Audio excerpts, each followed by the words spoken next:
is running right now, and we are now broadcasting live. I will send out the tweet, and then I'm going to start the recording. So, God be with us all. Here we go. Yep. Nothing could go wrong. And just so I'm making sure I'm pronouncing your name right, Roxana Hadadi, right? Is that right? Yeah, you got it. Yep. Nailed it. Yes. Nailed it. Crushing it.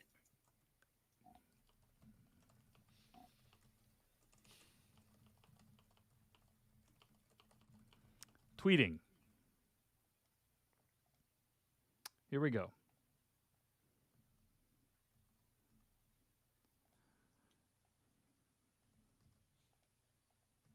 It has been tweeted. I will give 10 more seconds for you to retweet if you wish, no pressure. And then I shall begin the podcast. We only have 10 seconds to do it. Yeah. That's right.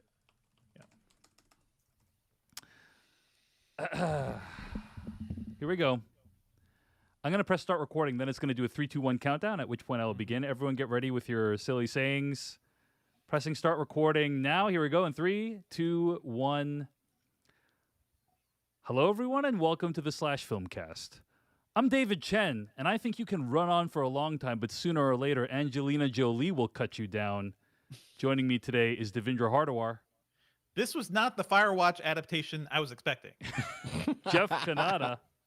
I'm here with those who wish me brief. Wow. And joining us today for the Slash Filmcast, she's a critic whose writing has appeared at Vulture, AV Club, and Pajiba.com. Roxana Hadadi. I am not sure that Taylor Sheridan knows how women's bras work.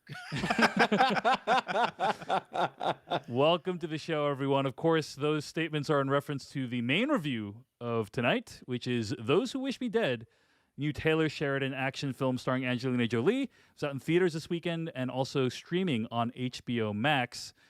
You can find more episodes of this podcast at slashfilmcast.com. Email us at slashfilmcast@gmail.com. Today, we got some what we've been watching for you. We got some weekly plugs for you. Before we get to all that, though, got a few updates on what is going on in the world. For sure. By the way, Dave, the stream link is showing up as private. The video Oh, is showing great. up as private. It's going great so far. Yep. So let me just check on that. Video unavailable. It's private. Okay, I see what's happening. I see the problem. And let's save that, and it should work now. Okay. And it's works now. Okay, sorry about that, folks. We are good. Beatty, please edit all this out. All right, here we go. So, but before I get to all that, let's talk about some of the stuff that's happening in the world right now. And before we get into this, got to give the disclaimer that we are not medical experts here on the podcast, and this podcast is for entertainment purposes only, and you should not take anything we say seriously under any circumstances. Only consume the Slash Filmcast with a full meal. Exactly. Do not listen operate to any operating heavy heavy machinery. machinery. Yeah, that's right. Yeah, Jeff, great minds. Yeah, Perfect. So, all that said, I thought we should talk about this on the air because I think why talk about it offline when we could make hashtag content out of this? Sure. Last Also, week, it directly relates to what we Yes. were just talking about. Last week in the Slash Filmcast After Dark, which is available to patrons over at patreon.com/filmpodcast, we discussed our comfort level going back into theaters. And the general sense I got from that discussion was we're not super comfortable going back into theaters quite yet, right? Yeah. And I guess the CDC heard us, right? Yeah. the CDC heard us, and they're like, "Oh, we better issue a statement to reassure those Slash Filmcast guys." They're like, we want that summer wager back, baby. So they announced last week, essentially, that it is okay to go maskless if you are vaccinated in most settings. Sure. Indoors and outdoors. Indoors and outdoors. Now, Yes. Rubbing elbows, swapping spit. You just can Oh do my whatever you want. It's Licking the subway poles. Yeah, Yeah. licking Everything the dogs subway- and cats living Yeah. together. Mass hysteria. yeah, all that stuff. Sounds And disgusting. now people can spit in my mouth again. So No, Yeah. that's really what we were doing. If you look at the the 3D renderings of how aerosol projection works, yes. we're all just sharing spit. Yes. Yeah. All of us. Thank you. Yeah. Thank you. Okay. Great.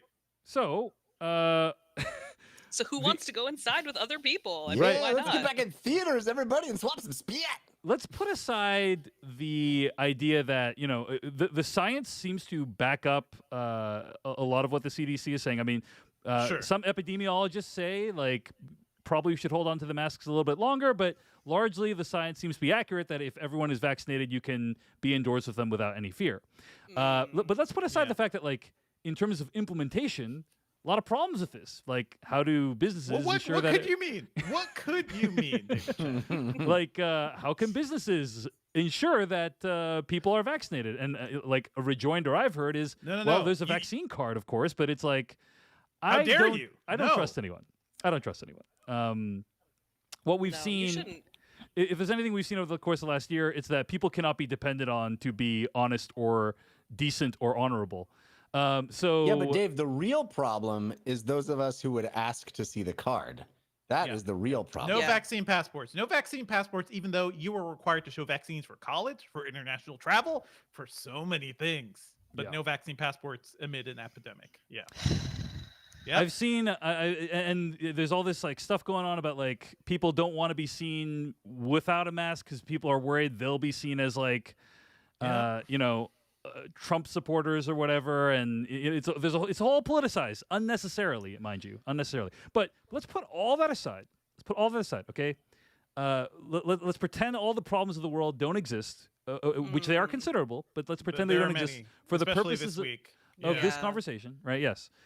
All I care about is whether the folks on this Skype chat or whatever the hell this is now, Skype. Mind meld. whatever recording environment we're Virtual spit swap. Yeah. in. All I Oh, care by the about way, is, thank you all for sending your spit. I appreciate You're welcome. it. Yeah. Yeah. all I care about is whether you are comfortable going back into theaters. And the reason this is important for this podcast is because a lifetime ago, we used to review new movies when they came out in theaters. I know this What is like proof shocking. have you of that? I know it's archaeological evidence, actually, is what it is. But yeah, a long time ago, we used to review new movies, and in 11 days, A Quiet Place Part 2, arguably the first big blockbuster of the summer, is coming out. And the question is going to be, for me, do we feel comfortable going back to theaters to see Quiet Place Part 2? So What better way to break a pandemic, than then see a movie about a post-apocalyptic scenario in which people are afraid to be around each other. yes. Well, I will say that I currently live, although may not for long, but I currently live in Los Angeles. Uh-huh. And Do you live in the proximity of a movie theater, Jeffrey? Oh, I should have mentioned this a long time ago. I live across the street from a movie theater. Whoa. However, Oh. I don't know if you've seen this, but I don't know if it's just the city of Los Angeles or if it's all of California. I think it's just the city of Los Angeles is eschewing the national recommendations and is maintaining a mask mandate Mhm. until June 15th. Because they literally remembered what was just happening in Los Yep. Angeles. So Yeah. I do not blame you. Yeah. I think Seattle is opening up at end of June, is my sense. On track to fully reopen by June 30th, according to our governor. So that's our situation. Like Feels so everything soon. back to normal in 6 weeks. That's kind of what they're saying. But yeah, again, putting all that aside, like none of that really matters. Like, are you actually comfortable going back into theaters? Jeff, let's start with you. Like, what are your thoughts?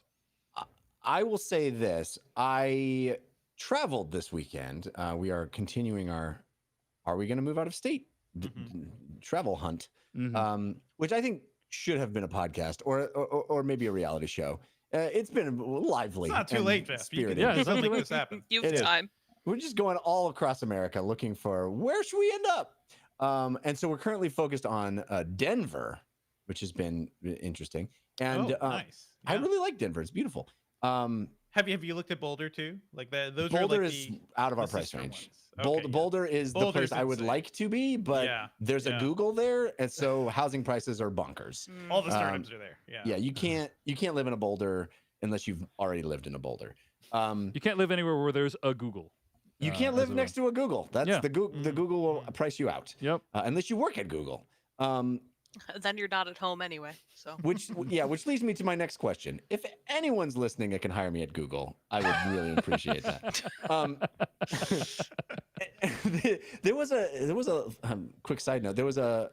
I sent out a tweet this week while I was there saying, "Hey, I'm in Denver. This place is beautiful." I said, "Hey, folks who live in Denver, you have undersold how beautiful and fun and lovely this town is." And I got, it must have been picked up by somebody. It must have been retweeted by somebody, because I got a bunch of replies from people that don't follow me, and all of them, to a person, were really nasty. And like, yes, that's on purpose. Don't come here. Don't move here. It almost put a bad taste in my mouth about Denver. That sounds like a Seattle welcome. Yeah. Yeah. It was like, we hate you. Don't move here. It was very strange. Wow. There was even like this radio was it like station playfully hostile? Was that what it was? Or some of them were playful and some of them were just hostile. So let me do a side note on your side note, which is this is a pet peeve of mine. People who are playfully like insulting if they don't know you personally. If I don't know you, please. Because 100%. by this point, many of our listeners have listened to us for literally could have been up to 2,000 hours of hearing us talk. Actually, probably even more than that. And so they think they know us, but to us, many of you, not all of you, but many of you are strangers. And so when a random stranger comes and insults you playfully, it is a very disorienting and unpleasant experience. Well, or at least I think establish a Twitter rapport. Yes. You know, like ingratiate yourself. Yes. It's more a function of how tone doesn't translate over Twitter. Well. 100%. But yes. Okay, so what were we talking about? Whether you're comfortable going back to the point the reason I brought up all of that nonsense yes. is I traveled. Yes, congrats. And traveling requires being in contact with large numbers of people. And also, as part of we stayed in downtown Denver, and I will tell you, downtown Denver, there was not a mask to be found. There was also Colorado, baby. Yeah. The strange thing about downtown Denver, a really happening spot. I mean, it was going off. We were there Friday night, and it was going off. There was a Colorado Rockies game like 3 blocks away from where we were staying. It was jam-packed with lively, fun-looking people. And I tell you, it started as a joke to my wife. And then I was like, no, wait, seriously, let's try to find one. We could not find anyone over 32 years old. Oh, yeah. That is it's a party town. Wall-to-wall people, and we were by far the oldest people we could find. I mean, there were no employees over 32. It was just teenagers. Crazy. Yeah. Yeah. So anyway, and none of them wore masks. And at a certain and as we were walking around, I was like, wait, are we the assholes in this situation? Because like both of us are fully vaxxed now. We've passed our 2 weeks after our second shot. I'm like, post CDC news, should we just stroll down the street like everybody else, like in the olden times? We didn't know what to do. So the site is Jeff and wife are by far the oldest people in this environment, and also the only people wearing masks. Is what you're saying? We could not be more not fitting in. It was like you were scientists observing the situation, basically. Yes.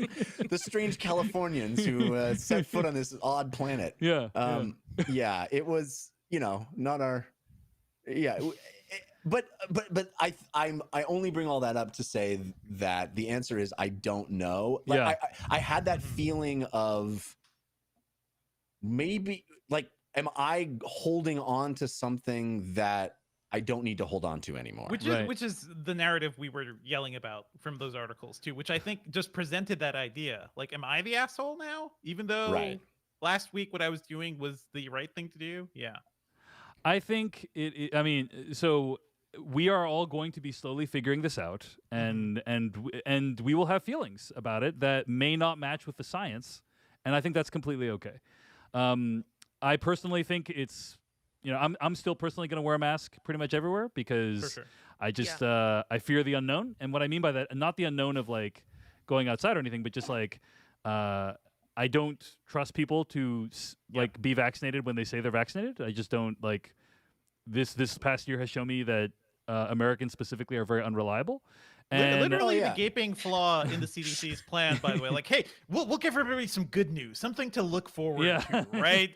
Get your vax and you can be free, everybody. You can be free, yeah. We're not going to put in any terms to make sure you can verify your vax. Just get it and be happy. I agree. It felt very poorly thought out to me, but yeah. I like this notion, Dave, that the last year is what made you doubt humanity. Indeed. I like how you've really pulled a 180 on your opinion of humanity in the last year. Oh yeah, I mean it was it was a series of escalating faith in humanity starting 2016, but then it really took a plunge this last year.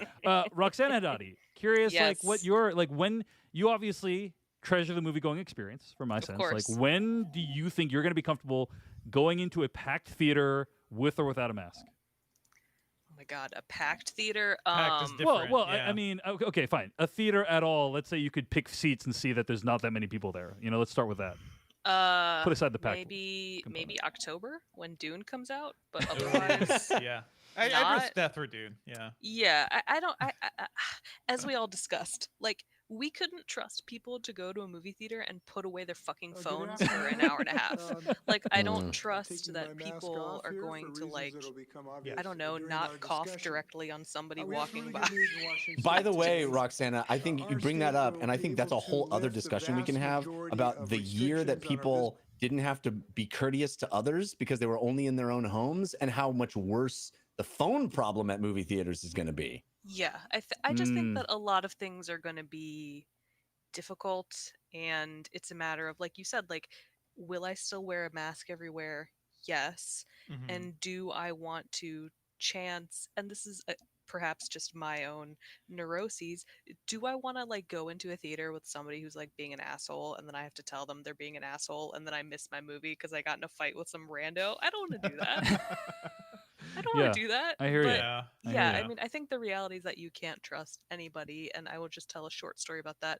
I've been going to PT for a couple months because I messed up my ankle, ignored it for 6 months, and then finally couldn't put any weight on it. So, I finally went to the doctor, and I've been doing PT, and I'm at my PT appointment. The man next to me is getting his arm worked on by our PT, and he proceeds to loudly tell a story about how his work is trying to force him to get vaccinated, and he's applying for a religious exemption, and his religious exemption is, quote, because I don't want to get vaccinated. And he's just telling this to his PT as she's massaging his arm. And I looked at her and made like a "are you fucking kidding me" face, and she like rolled her eyes back at me, and I was like, at least we're on the same page. But like she made a "this happens to me every day" face. Yeah, but that's the sort of thing where it's like, now that people who had that mentality now have the freedom to take off their mask in public spaces, like I just don't want to risk that. So that's terrible. And also, by the way, we have had similar stories amongst our friends of people lying to jump the vaccine line. Yes, right. Like there's also been that, saying like what kind of industry they're in and so on. Now that's ultimately not going to really matter, quote unquote, matter in the long run because there's more vaccines than people want them at this point, as far as I can tell. Like, there's plenty of availability now. It's vaccine hesitance that's the problem. There's also issues around like people having the time. Yeah, correct. In America, Jeff. Good call out. There's also obviously people having the time and resources to get the vaccine, but it's not like there's not enough doses or anything, from what I can tell. But I don't know what's worse, lying to jump the line. Or lying to avoid getting it completely. But I think that's worse. I think the latter. Yeah, for sure. Yeah. But I mean, it's two separate slices of terrible humanity. But both of them are like a certain amount of privilege, right? Yes. I mean, it's how privilege manifests in different ways. It's either like, I need this right now because I'm more important than you, or I will never have this because you're a fucking rube for wanting it. So like, both are bad. Both are very America first ideologies, and I definitely think one is worse. But yes, I agree. Yes, I just feel like in the one scenario, I think we all like, agree one is worse. One is just the lying to get vaccinated. Feels like in the post-apocalyptic scenario, like they would take all the food rations for themselves. You know what I mean? Right. So whereas this other scenario is more like a Darwin situation where they're trying to avoid the life-saving, what have you. So anyway, okay, what it's sounding like to me, guys, is that none of us are super comfortable going back to the theater, like consistently going back to the theater anytime in the near future. Not for a crowded one. No. If it's like empty, if it's like I'm going for matinees because I live in an area where people are often not at screenings, during the day, and I can, sneak out and do that, then yeah, I'm totally fine with that. But a crowded, like, opening night showing, I don't think so.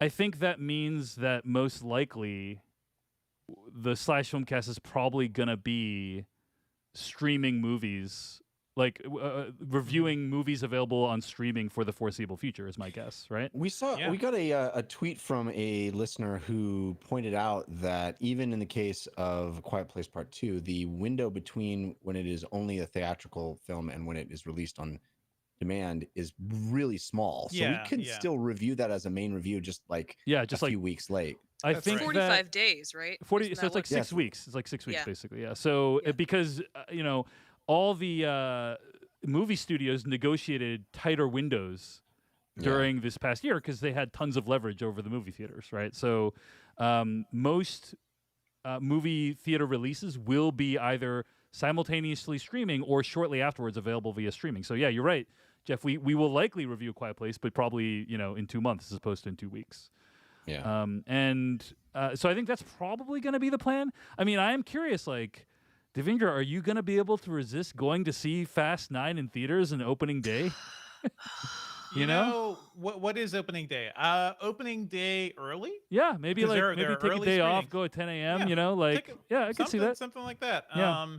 I won't go at 8 a.m. But also there are sometimes really late screenings too, which aren't that super crowded. So it's like, I think at the very least, like, we know the vaccines are effective. I'm still I'm not going into these things unmasked. I'm still going in double masked. I am just trying to be extra, extra careful. But I also realize in this situation where, right now I'm less worried about myself. I'm more worried about like other people pretending to be vaxxed and just going in and taking their masks off, because they're the ones at danger. Like, from what we know so far, we are very, very safe if you're vaxxed. Yes. I'm just worried about the collateral damage from all this. And it is really just a lot of it is going to be the assholes who read that CDC and was like, oh, no masks. That's it. That's the only announcement. That's the only thing they said. Yep. Trump won. No more masks. No more masks. Yeah. Look at the CDC. They just said, they've been telling us to wear masks for a year. Now they're saying masks are useless. How can I trust them? Yeah. I'm in a weird place because my daughter is now high risk. And until we can get a vaccine for 3-year-olds, which hopefully will happen relatively soon, we have to be really, really careful with her. I literally had a virtual meeting with a doctor today who is like, as soon as that COVID vaccine is approved for young kids, get her vaccinated. And I was like, you got it, man. Yeah. So, yeah. All right. Well, we will probably continue to make it a topic either on the show or off air of like, it's going to be a continued reevaluation. I think like our thoughts and feelings and the situation will continue to change. But I wanted to take your temperature on the air tonight, so to speak. And and it sounds like we're not rushing out to go see Quiet Place 2 at this point. And Sorry, Killian. I'm yes. sorry. And yeah, Jeff, thanks for calling out that like we do recognize that there are parts of the world where vaccines are not as available, and it's very terrible out there. So like I apologize for being very U.S. centric in my assessment. We're just kind of talking about how we're going to approach it on the Slash Filmcast specifically. So, but speaking of calling out, Roxana did mention something. Oh, here let's take that off. Let's take that after the break, Jeff. Let's take that after the break. So we got to take a quick break. We're gonna take a quick break. God, and we'll be right back with some more Slash Filmcast. All right, so Jeff, why don't you tee this up? Because I feel like you're chomping at the bit for this. Yeah. Roxana mentioned something just sort of obliquely, just sort of in passing, saying that she might be enticed to go into a movie theater when a certain movie is in theaters. Mm-hmm. That movie rhymes with spittoon. Platoon 2? Is that what you're talking about? Brigadoon? Yes, Brigadoon. It's coming back.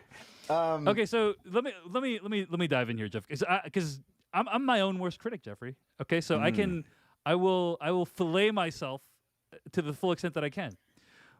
months ago, Warner Media made the incredibly audacious decision. Oh, shit.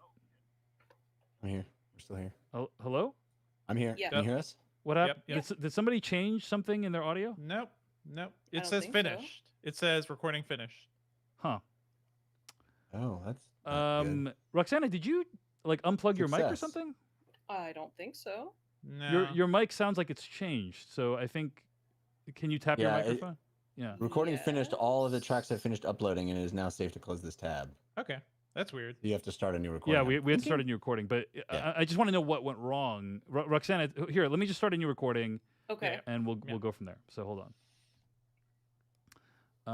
Press new recording now. Here we go. Hello. Yes. That was weird. Yeah. That was weird. Yeah. Yeah. Well, anyway, it's all good. I'm recording it back up. Okay. But and we're broadcasting live as well. Okay, let's just try to. I'm going to start recording, and we'll just dive in at that point. Okay. Yeah. Okay. Here we go. Start recording. Here we go. We're back in 3, 2, 1. Months ago, Warner Media made the audacious decision that their entire 2021 film slate would be released day and date on the service as well as in theaters, on HBO Max, I should say, as well as in theaters, right? So when Godzilla vs. Kong was released in theaters, you could stream it on HBO Max that same day. This was a huge deal because, first of all, it allowed the Slash Filmcast to have major movies we could review this year. That's the primary impact to society, right? Saved us. It literally saved Yes, us. Yeah. yes. This podcast would be completely defunct without that, and also our patrons at patreon.com/filmpodcast. So that was a huge deal. But also, it completely upset the economics of these films as well, because it's like a lot of stars make points off the back end, and if a movie does well at the box office, they make more money. And so it was a huge kind of mess of how that was going to be figured out, but seems to have died down. And during our podcast review discussing that topic, I brought up, wow, this is such a bold move, and also like kind of disrespectful to do this without telling the stars. And also, one of the biggest things that they did that was like really bold is they said they would do it for the entire year 2021, like the entire calendar year. And a lot of people were like, "Hey, this feels a really premature to be doing this. Like, this feels like they're biting off more than they could chew, because who knows what the situation is going to be in fall of 2021? Who knows?" And at that point, as I recall the conversation, Jeff Kanata said something along the lines of, well, maybe they'll change it. Maybe they'll change their promise. At which point, I wanted to pull up the actual clip so bad. I ran out of time today. I Wow. wanted to pull the clip. At Go which ahead. point, well, I mean, I'll just say I roundly ridiculed Yes. Jeffrey for bringing up this possibility. I believe I looked down my nose and scoffed. Ha, Yes. ha. I did a little There scoff. was some implication of just how stupid a notion that would be. What a ridiculous notion, and how dare you even bring it up Yeah. on this podcast? How could you be so foolhardy as to think that's a possibility, Jeff? I mean, they made this promise to their customers of HBO Max, and Yeah, would they never lie. Companies never lie would they to their welch, customers. would they dare Yeah. welch on this promise? the implication was that I was embarrassing myself to even suggest it. And the podcast. Embarrassing And the yourself, nay, the podcast, Jeff. podcast, Jeffrey. Yes. Yes. The podcast And which you and I share, right? And I remember sticking to my guns and thinking and saying, I think it's a possibility. I really think it's a possibility that they could go back on. What do they have to lose in going back on it? Oh, Jeffrey, I remember hearing. Oh, Jeffrey. Jeff. This feels like a lot, you guys. Yeah, it was a lot. It's been Thank you. Simmering for a while. Thank you, Yeah. Roxana. Yeah. It was Yeah. a lot. But I'm sorry, Thank you. Didn't they come out and say today, no, we're still doing the HBO Max theater same day? Well, no, actually, that's No. actually not what happened today. I thought that they released a statement that was like, the rumor that we're Oh. not doing that is bullshit. Huh? Wait. Google Wait, it. What a we twist. gotta pull this up now. What a twist. Gotta pull the tape up. Wait, whose Because side are you didn't- on, I- Roxana? I thought that Joanna Fuentes tweeted and was like, no, HBO is sticking to this. I could be wrong, but I thought that's what she tweeted earlier today. Huh? Well, this really upsets the narrative of this segment that we are doing. Delicate balance of this. Yeah. Come on, jujitsu flip here. Yeah. Yeah. Okay, so here's what I'm reading from Deadline right now. Deadline hears that Dune, the high-profile Denis Villeneuve sci-fi remake out this fall, will not adhere to the day and date release pattern established for the entire 2021 slate. Instead, it will premiere in Venice in September and then enter theaters for a time before finding its way to streaming service HBO Max. Yeah, Variety also has a whole article about that. So maybe those two places are wrong. It's possible they're wrong, but if they're not, it would seem to hand Jeff Kanata a decisive victory in the Kanata-Chen Wars of the Slash Filmcast. I would posit that regardless of whether this turns out to be true or not, the fact that the news is even being floated would fly in the face of your scoffing notion. The idea that it is like out of the question is already been put to rest, right? No. I would be shocked though, because if they didn't, I don't know. Part of me feels like if they didn't bend for I don't know. Yeah, I can't tell. yeah. I can't tell. Who knows what the world will be like? Like, listen, we had no clue the CDC was just going to give up on masks, a week ago. So who knows what it's going to be half a year from now? Now, to be fair, actually, to be fair, hard to predict that we'd be, over half the country would have at least one dose of a, by all metrics, a functional vaccine. And also, by the way, that AT&T, after buying Warner Media for billions of dollars, would say, "Hey, take backsies on this deal, guys. Pass on that. Can we do a take backsies on this?" They're basically giving up the ghost on this thing. They're saying this was too difficult. We shouldn't have attempted it. Discovery Media, please bail us out of this. And basically, I made a huge mistake, like every single company that buys, a movie studio. I've made a huge tiny mistake. Basically, AT&T made a huge tiny mistake by buying Warner Media. And so I could not have foreseen that those major cataclysmic events in the world and in the entertainment industry would have occurred back in, I think, January. This is the point that things change on a dime. Yeah. This is the point that you couldn't. The idea that I would suggest an alternate version of events, and you would go, there is no universe, Jeff, and you are embarrassing yourself to suggest that there may be a universe where that would happen. I agree that there is absolutely nothing for me to do right now but eat shit and say, you were right, Jeff. I was wrong, and also I'm sorry I scoffed at you. It feels very good. So, yes. and this speaks to like Devendra's do we believe companies or whatever? But Joanna Fuentes, who's the head of comms for Warner Media, she was the one who retweeted that Deadline story and was like, "This is absolutely wrong." Still premiering in theaters and on HBO Max on the same day in the U.S. And she said that that's the line that Warner Brothers is sticking to. So obviously, that's it for now. That's it for now. Yeah, but they could be just straight up lying. Because they don't straight up lying, of course. Because they want people to hang on to those HBO Max subscriptions until that Dune release hits, right? I'm gonna be honest. I'm hoping that it is still day and date because I like the convenience. I've fallen in love with the convenience. I like me a big screen. I like me some Dolby, Atmos movie theater action. Don't get me wrong, but I do appreciate. It's not that I'm rooting for this to not happen. I just liked the sweet taste of comeuppance. Yeah, I mean, well deserved. Surely there's never been a time when you've been wrong, and this will come back to bite you in some day. I mean, I don't recall any. It's never happened. It's never happened before. But Jeff, turnabout is fair play, and you were right, and I was wrong, and I hope we all get to enjoy Dune in the comfort of a packed maskless theater. The thing that I contractually have to say whenever anybody brings up Dune is it would have been nice if anybody who ever adapted this material would reference the Middle Eastern origins of its entire mythology. It'd be fantastic. Yes, that would be nice. That'd be nice. But maybe put some Middle Eastern people into the movie as well. That would be maybe cast Alexander Siddig. I don't know why you wouldn't. Maybe he should just always be on the screen. Like I always just want to see him. Have a Siddig cam, as it were. Yeah. So and the thing about Dune being out in theaters is I feel like Dune has a much higher chance of making it to a second movie if it comes out in theaters. Oh, yeah. Right? Yeah. So, which we all want. Yeah, we all want. Yeah, exactly. And if it is a huge box office success, then people will be like, okay, we got to make the sequel. If if it does well in streaming, could be a toss up. Could be a toss up. So is it going to be a huge box office success? Here's Who the thing. knows? Who knows? I do feel like by this fall, we're all going to feel like, I want to get off this planet. Right. And then you just got to go to Dune. I'm already Because Avatar's there. not ready yet. Most listeners of the Slash Filmcast feel that way when they're listening to the podcast. It's true. I do want to get off this planet. Take me to Arrakis. That's Take me there right now. That's the Slash Film guarantee. We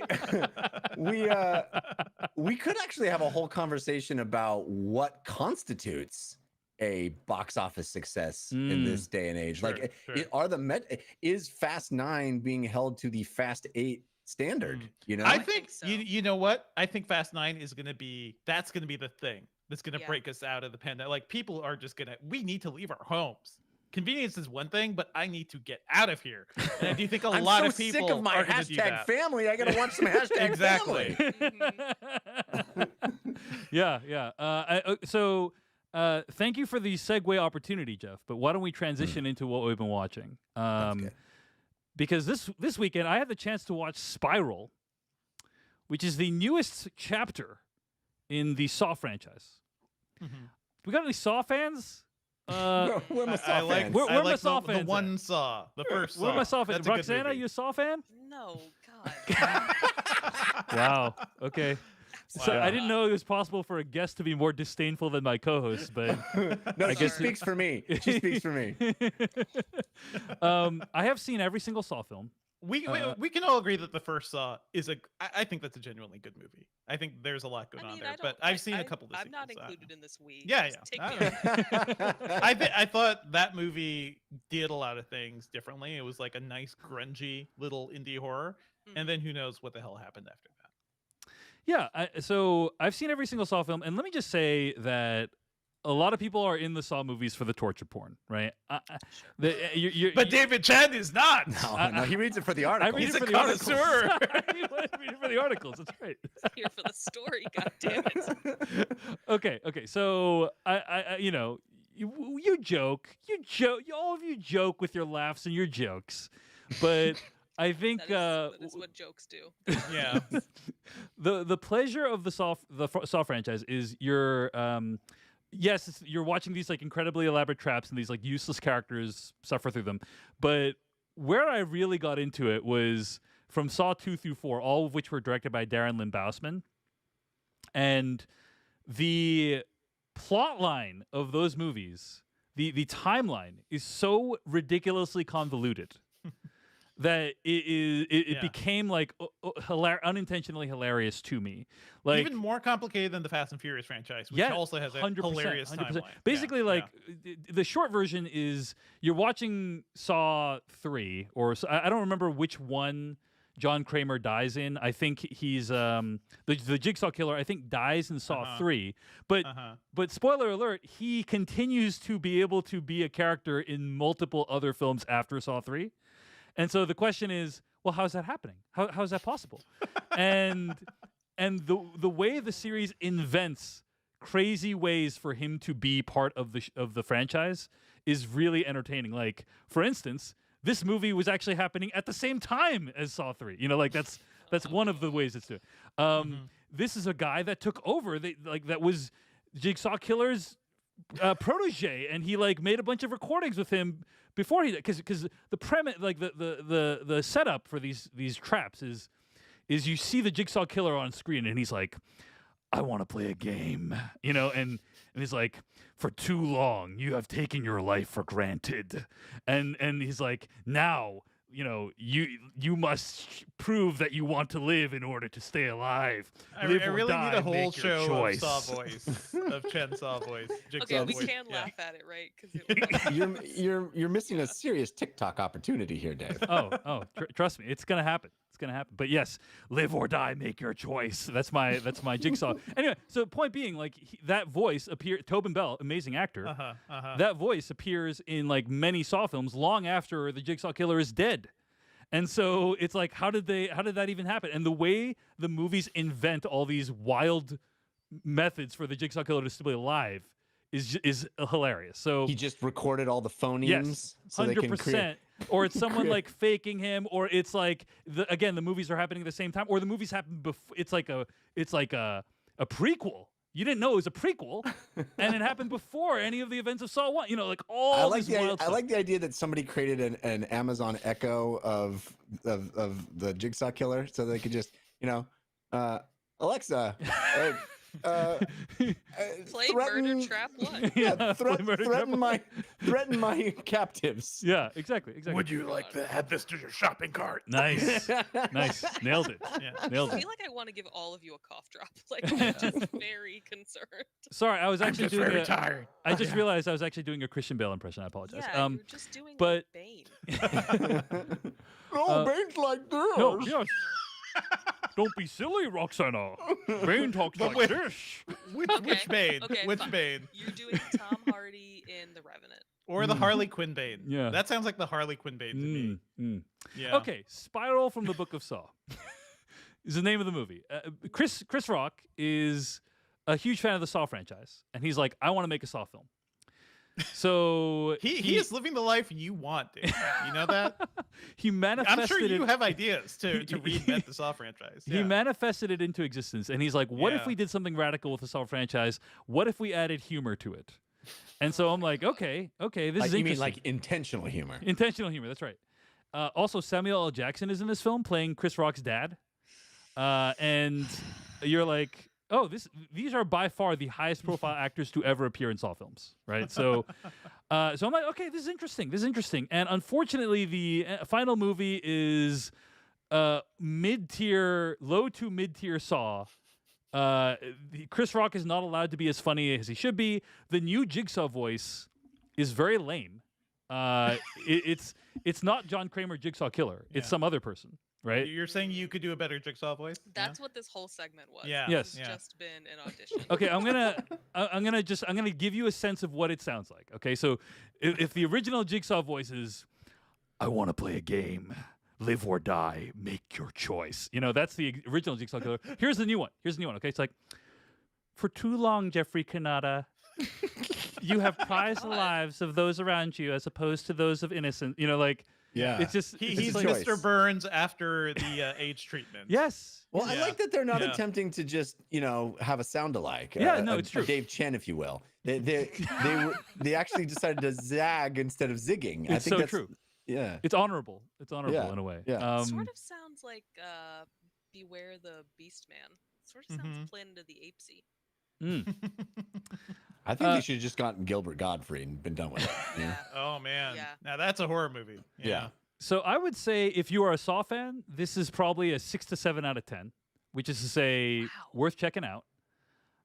Not the worst Saw film by far. That would be Saw: The Final Chapter, aka Saw 3D. Terrible film. Was not the final chapter. Yeah, I know. That There- was not cinema. Multiple Saw films came out after Saw: The Final Chapter. So to be fair, it was called Saw 3D, and then it was rebranded Saw: The Final Chapter when it came out on home video because they didn't have 3D in the home video version. You know. Hilarious. But then it wasn't the really? final chapter. So They should have just gone with Saw 2D. also, I want to hear what you guys think of the phrase "spiral from the Book of Saw," which No, terrible. Apparently there's a book. Yeah. Is there a book? there in is the- no in the- actual physical book of Saw. Shenanigans. So it's just it is just a pretentious way of saying it's a Saw sequel. Like they could have called it Saw 10, they could have called it Saw: The New Beginning, but they called it Spiral from the Book Right. of Saw. There is no Book of Saw. It's just it's. I'm at a loss. I'm at a I loss. also have to say the title infuriates me because every time I saw they're making a Spiral movie with Chris Rock, I'm thinking of the Junji Ito like horrifying, comic. Yes. So I would love to see that movie. Probably not this one. So that's Spiral from the Book of Saw. I got a digital screener for it, and that's how I watched it. It's out in theaters this Thanks week. for sharing, Dave. Thanks for sharing. You're welcome, Devindra. Devindra's not bitter at all. You didn't even want to watch this movie, so it's not like you would have. It's a thought that counts. I did see an image from the movie on Twitter of a very muscular jigsaw person sitting I don't think that's cross-legged in a is chair. that real? Is that That's real? not No, real. no, Okay. it's not I sent real. that to you guys. I sent that was like a fan art porn, basically. Yeah, there was like a Very disturbing. hentai jigsaw online. Okay, but tying back to the thing, it made $8.7 million at the box office this weekend, which is not bad for a very low budget movie. It actually completely destroyed Those Who Wish Me Dead, which I think only made like $3 million at the box office this weekend. So, Yeah. Which is a better name for a Saw movie, by the way. Indeed. Yeah. But anyway, the Saw movies have Those always Who Wish Me Dead from the Book of Saw. the U.S. box office, apparently, it's hard to tell. It's hard to tell whether these are just not movies that were very exciting to people, or if the box office is not ready to make a comeback yet. But anyway, that's what was happening at the box office. That was originally my segue for this segment of the show. But that's Spiral from the Book of Saw. That is one of the things I've been watching this week. All right, before we move on, this is ad insertion point 2. Roxana, you're coming in a little bit quiet since our little What is event happening happened. here? Can you? Yeah, I'm wondering. Oh, okay. You were loud then because you were shouting. Okay. But Just shout constantly. That's what we do. Yeah. yeah, I'll just do that. is there any way you can continuously shout. increase your input volume by any chance? Let me are you see on a if I can Mac? Try. No. Okay. Well, I am on a Asus laptop. okay. Mhm. Well, then I can't help you. No. Yeah, Yeah. If there's there no. are things we can do, but was there anything on your microphone? Because I think was it a cable that got loose or Yeah, something? it sounds like think- maybe a cable got loose or something I happened. think it jiggled loose because it I guess that's what happened. But Okay. I am now way closer to the mic. Yeah. And I will be more articulate. Yeah, that'd be great. That'd be great. Okay, Yeah, just try to speak. I'm sorry, you're sounding just quieter than when we started. So, anyway, okay. Beatty, please cut all this out. All right, let's move on. Couple of other things I've been watching I just want to mention. Number one is there's a documentary called Some Kind of Heaven on Hulu. It's about The Villages. Have you guys heard of The Villages? Yes. Mm-hmm. The Villages is I don't know what to call it, resort living community for senior citizens in Florida. And it's grown to be like a massive community, hundreds of thousands of people, I think, like over 100,000. So it's huge. I think when I Googled it, it said 80,000, but I've heard like bigger numbers on there. So anyway, tens of thousands of people live at the Villages. They're mostly senior citizens. This movie, Some Kind of Heaven, is like, I had no idea what this movie would be, but like, is it going to be an exploration of what it's like to live in one of these places? Basically, Some Kind of Heaven is a documentary that follows 4 people as they try to find happiness in the last chapter of their lives in this community. And it's just old people hooking up. Kind of, Yeah. but not hooking up. It's like they're basically when you've reached that age, like different things become important to you. Essentially, here's what I took away from it is that as you get older, your standards decline for what you are willing to accept, right? Well, so does the reflection in the mirror. Right, exactly. Like what you are willing to put up with, it like goes up, and what you are like, what you rule out, it goes down, and the portraits of these people are poignant, and makes me think about like what is going to be important to me at the end of my life. So that's Some Kind of Heaven. I enjoyed it. It's poignant. It's very interesting. It's Errol Morris-esque in some way. It's impressionistic. The documentary is very gorgeously shot. It has a 4:3 aspect ratio. It looks like it's shot in film. It's just kind of like a really like evocative piece of work. So that's Some Kind of Heaven. It's on Hulu right now. And speaking of movies that make me think about the end of life, Saint Maud. This is a movie that Devindra Hardawar suggested for a main review. Devindra, I was thinking this might be a good coaxing Kannada candidate for After Dark. Because Jeff, you don't like the horror films that much, right? No, not really my jam. So this is definitely we really love describing them to you. Yeah. That's part of the fun. Yeah. So maybe this can be a coaxing Kannada for next week's /Filmcast After Dark, exclusively available at patreon.com/filmpodcast. But Saint Maud is a horror film about a woman who's a nurse, and she's taking care of a woman towards the end of her life and grappling with her own past. That's basically the movie. I thought this movie was incredible. I think it's really well made, and it has one of those stories and also images that just leave you thinking about it, reflecting on it after the movie's done. Roxana, I saw you talking about this movie on Twitter as well. What did you think of Saint Maud? That movie fucked me up. And Great, put that on the poster. Yeah, so much for Cokes and Kanata. Well, no, I don't think it's scary. I think it's very unsettling, and I think it's really creepy. But I am like a major wimp, and I was not frightened. I think it just made me think a lot about the identities we assume and like what we tell ourselves about the meaning of life and what happens when your idea of that sort of leads you down a certain sort of path. It's really brutal, but I don't think it's scary. Yeah, I would say there's more like violence in Spiral from the Book of Saw than from in Saint Maud. No, I appreciate you comparing it to a movie that I will definitely see. This sounds like our Possessor review, basically. Yeah. Well, Yeah, Possessor, Possessor's so way more gory, violent too. though. Yeah, it's Possessor's way more violent than this movie. Yeah, for sure. Yeah. But I would agree with your assessment, Roxana. It is very unsettling. It's very thought-provoking, and yeah, a large part of it is about like how we make meaning out of the things that happen to us, right? So I highly recommend this movie. It's available on Hulu right now, and also on Prime Video. So check it out at either of those places. And yeah, maybe this can be an informal Cokes and Kanata next week, Devindra, on our After Dark, which is available at patreon.com/filmpodcast. Okay, that's what I've been watching. Roxana, hit us with a few things you've been watching. I have been watching all of the Sunday night Prestige TV. So The Nevers had its first half of its first season finale last night. I admire the audacity of telling people that the preceding 5 hours that they've watched have like nothing to do with what the series is ultimately going to be. I'm hearing like blurbs of this. I'm not fully caught up, but it almost sounds like they pulled a Dollhouse, which They 100% pull a Dollhouse. Yeah, I'm ready for this. Yes, they 100% pull a Dollhouse, and I don't necessarily think that it was successful, but I think it's certainly a way to get people maybe intrigued by what comes next whenever the second half of this first season arrives. I have also been watching Gangs of London, which I love very, very much.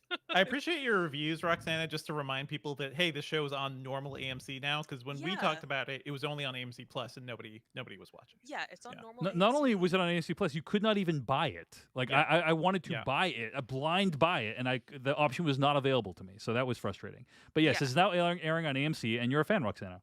Yes, I'm loving it very much. The fight scenes are incredible. But what I really enjoy is that it's basically like the United Nations of organized crime violence. We want diversity in media, okay? Right. Yeah. And like this is funny. We talk a lot about like good representations versus bad representations, and I don't know what it says about me that I loathed the Middle Eastern representation of the United States of Al, but I love these like Kurdish guerrilla fighters in Gangs of London. But that's really fun, and the first season is nearly done, so I think it would be a good time to start binging it to catch up. And I just think, every episode has some sort of insane choreographed fight scene that makes you wonder why Gareth Evans isn't getting like everything handed to him. And there are some all-timer greatest action scenes ever filmed for a TV show in the TV show Gangs of London, in my opinion. Amazing. Yes. Yeah. Dazzling. Amazing. Dazzling. And I am purposefully starting some shit with this, but I feel like everybody was really impressed with Game of Thrones' scenes, so why are we not talking about Gangs of London in the same way? It's the access. It's the access. Fewer problem. people are watching it. Yeah.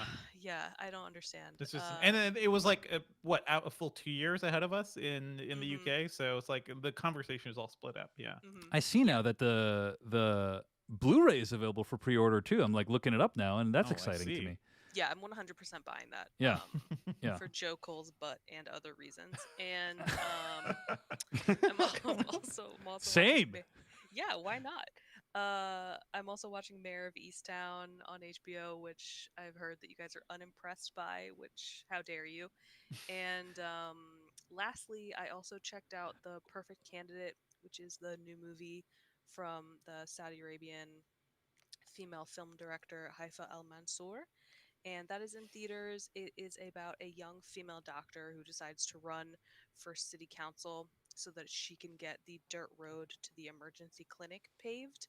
And I think Al Mansour's movies are really thoughtful depictions of what it's like to be in a country where there are a lot of very high standards for women. You can be a doctor, you can have all these prestigious positions, but in terms of social mobility, there's not so much. So that's in theaters. I thought that was really good and worth checking out. Got it. All right. Great set of recommendations. So that's Mayor of Easttown, Gangs of London, The Nevers, and also The Perfect Candidate, which is out in theaters right now. I assume you watched the screener for that one. Yes, I did. I actually watched it last fall as part of the Middleburg Film Festival. So Got it. Those are things Roxana has been watching. Before we continue with what we'll be watching, I do want to point out, of course, as always, if you want to recommend something for us to watch, you can always use the #/tag on Twitter. People really embracing that, recommending stuff for us to watch. And of course, you can always search #/tag if you're looking for stuff to watch. So good. It's so good with the ever so frequent thing about Slash from Guns N' Roses. It just every once in a while, you just get an update on what Slash from Guns N' Roses is up to. Yep. I also want to know what Slash is up to. Yeah, so it's nice. It's like a twofer. Yeah. Devindra Hardawar, what have you been watching this week? I've seen the first episode of The Underground Railroad, which is Barry Jenkins' new show that's on Amazon. It's an adaptation of the novel, which I hear is very, very good. And I've heard this is a masterpiece. The opening 10 minutes of this show is just like one of just some of the most beautiful imagery I've ever seen. Like, it is full on. This is a show that gets you into this universe in a really weird and elliptical way, because it opens up with shots of things I believe that are going to happen in the future. It's almost like a mini trailer for like where the show is going to go, but it's also shot in like that just like the wonderful way Barry Jenkins kind of shoots all of his stuff. This is the cinematographer is James Laxton. This is a show about a young girl named Cora, a slave girl named Cora, who is presented with the opportunity to escape, and she finds a literal underground railroad that is taking people, taking slaves out of the South and into the North. Hopefully, I've only seen the first episode, but I've heard that pitch before. That's not a huge spoiler because that happens in this episode, and it's the entire point of the book in the series. So it's sort of like U.S. Southern history, mixed with this almost fantasy like narrative. Because, hey, as a kid, when I read about this stuff, I was like, oh, there's a literal underground railroad, right? Just like that's how slaves were able to escape. We've since learned, like, no, it's not that at all. It's just really interesting to see it portrayed this way. And I have to say, like, this show, even though I just talked about the Amazon series Them, which I think is a complete failure in terms of what it's trying to do, this is also a show that's dealing directly about racism and now how inhumane Black people are treated in America, and certainly during slave times. But this is also a show that really centers people's motivations and what they want. There are some, even in the first episode, there are some horrific scenes of violence, and it's not the sort of thing you probably want to watch with young kids. But it's also incredibly beautiful at times, and just really, really compelling. Like, I just haven't really seen a narrative like this where there's like a real sense of hope, I guess, that doesn't typically exist in other slave narratives. Like, that's the thing. Like, it just feels like sometimes we're getting overwhelmed with this stuff, and images of violence on Black bodies. I think this show is much more interesting than a lot of other similar things we've seen. I know Antebellum was also criticized for being basically just like kind of torture porn and just not really having a point. I cannot wait to see where the show goes. It is incredibly beautiful. And I think it also really cements the idea that, weirdly enough, like I kind of got the sense with Moonlight and with his other movie that Barry Jenkins feels like our Wong Kar-wai in the way that he makes beautifully romantic stories and the way he shoots and the way his narratives are just kind of like free flowing. They're not always very linear, you know. They're sometimes all over the place, and I really appreciate that. In this entire show, he's directing all 10 episodes. This first episode alone is just like all with his style. I cannot wait to see where this goes. So I hope you all take a look. I'm really excited to check out The Underground Railroad, which is streaming right now on Prime Video. Beale Street, if Beale Street Could Talk, by the way, the other movie that you're referring Beale to. Street, yes, which is I love Beale Street. Great movie, and also underpraised. You know, it felt like underappreciated. Underappreciated, and like incredible score. That score I have on the background incredible. Often. Nicholas Britell, incredible score. So like, and he also does the score for this, and like, Nicholas Britell is so good. Yeah. So if you haven't seen If Beale Street Could Talk, check that out. If you haven't seen The Underground Railroad on Prime Video, check that out. That's what Devindra's been watching this week. Jeff Kanata, you and I both watched a new show on HBO Max. Full disclosure, a friend of mine worked on the show. So I was very excited to check it out this week. The show is called Hacks. The first 2 episodes debuted this week on HBO Max, and new episodes will air every Thursday. What do you think of the first 2 episodes, Jeff? Loved them. I'm really into the show. I'm a Jean Smart fan. I don't know how you couldn't be. I think she's brilliant and amazing, and has been for 3 decades plus, 4 decades. We are in the middle of the Jean Smartaissance between Watchmen, Mayor of Easttown, and Hacks. Right? Yeah. And she did an awesome season of Fargo recently too. Where was she in Legion as well? Am I remembering that right?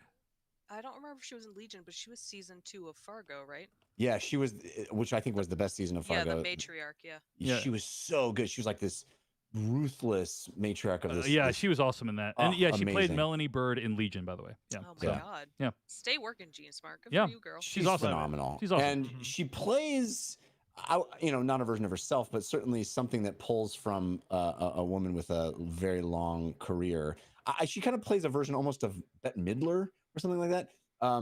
This superstar comedian who has been ruling Las Vegas for many years and is kind of waning a bit, and takes on a young woman as a writer. But it's a fine premise. I think that the reason the show shines, in my opinion, is the way, how smart it is, how lightning quick all of the characters are with zingers. I mean, it is shot not even like a single camera half-hour television show, although that is ostensibly what it is. It is shot like a film. Yeah.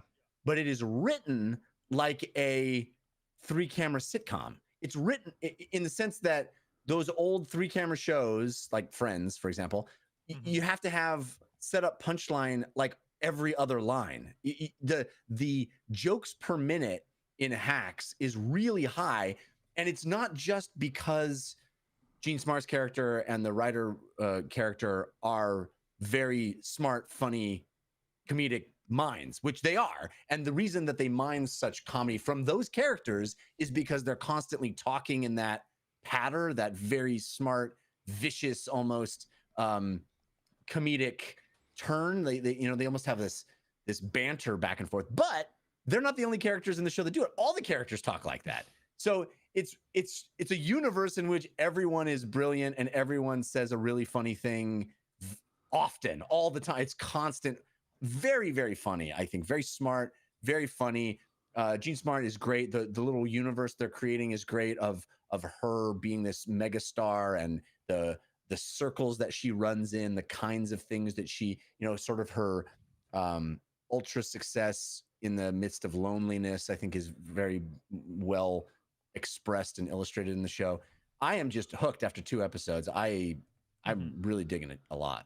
I agree. This is a great show. I got more of a Joan Rivers kind of vibe, by the way. Sure. Yeah. That makes sense. From her. Yeah. But this show does many things really, really well, and Jeff has articulated a lot of them. One of the things I really like about it is it seems to be really astute about both like old comedy and new, because you basically have this woman who, you know, came up in a whole different era and is wildly successful and is like basically a billionaire, you know, multimillionaire from her success. And then you have this other person who's coming up today who's like barely struggling to eke out a living and has been canceled, quote unquote, for reasons that I'm not going to get into. But like the way in which she tells the story, it feels like I could totally see that happening today, you know? Sure.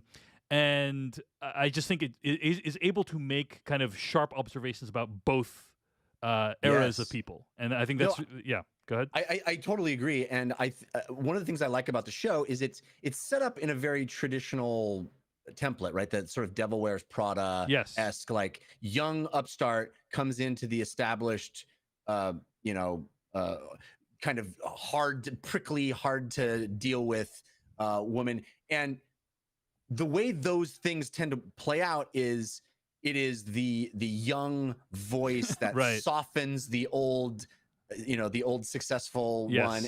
But this show like plays it equally. Like the young writer is just as kind of despicable or objectionable, and it's almost like the Jean Smart character is playing the role that you usually have It's from like a the young reversal. character. Like, she's softening the writer. She's kind of the hero here. Hero is the wrong word, but she's the one whose intentions you are rooting for almost. Whereas Devil Wears Prada, of course, you have the younger one that is just having to deal constantly with this monster all the time. And I really appreciated that. I thought it was a really intelligent and interesting turning it on its head. Yeah. It's sort of great. Sounds like the Mindy Kaling, Emma Thompson movie. Yeah. Late Night. I did not see that. Yeah. It's all right. I would say It's this is harder edged than that. This is from some Broad City writers, I hear. So I'm looking forward to this. Yeah. Also, the director. Really funny. Sorry, I was just gonna.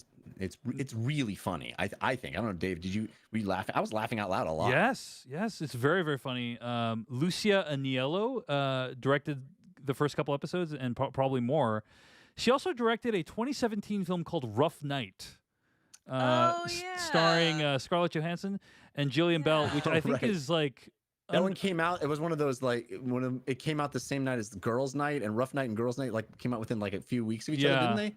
Yeah, and Girls' Night made over $100 million, and Rough Night completely bombed. But I always thought that movie was a little bit underrated. I actually liked Rough Night. I actually watched it recently, to be honest with you. But I like that, and so I think she does great work here. Lucia Aniello does great work here as well. So the show is Hacks. It's on HBO Max. Roxana, is this on your radar at all? It is. I love Jean Smart. I didn't know that it came from anybody who's affiliated with Rough Night, which is a wonderful use of Jillian Bell. Yes. So are they doing a weekly drop on HBO weekly Max? Drop on Thursdays. So okay. So that's Hacks, and I am looking forward to watching the rest of the show. Me too. Let's get to weekly plugs. We're going to do weekly plugs.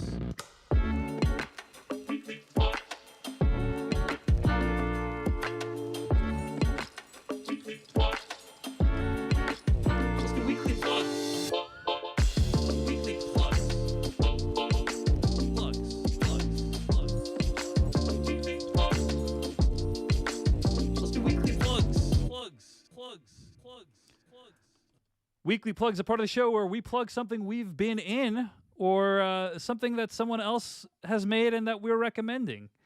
This week, I want to plug my TikTok page. I joined TikTok. Congrats. Where you can hear the Jigsaw Murderer every week.